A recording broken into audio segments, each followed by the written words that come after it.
পরিশ্রম করতে হবে, পরিশ্রমের কোনো বিকল্প নেই। There is no alternative way to struggle.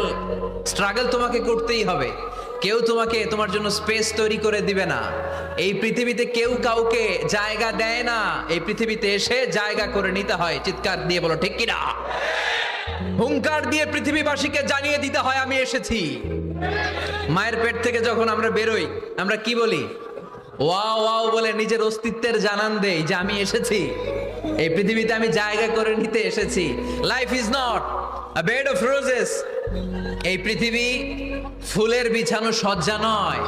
এখানে কষ্ট করতে হবে, পরিশ্রম করতে হবে, ঘাম ঝরাতে হবে। পরিশ্রমের ঘামে যে লোনা পানি থাকে, ওই লোনা পানিতে জন্ম নেয় সফলতার বীজ। এজন্য পরিশ্রম করতে হবে। সব নবীরা পরিশ্রমী ছিলেন, সব নবীরা কাজ করেছেন। সূরা জুমার এই 10 নম্বর আয়াতে আল্লাহ তাআলা আমাদেরকে মোটিভেট করে শিখাতে চেয়েছেন যে স্বাবলম্বী হও।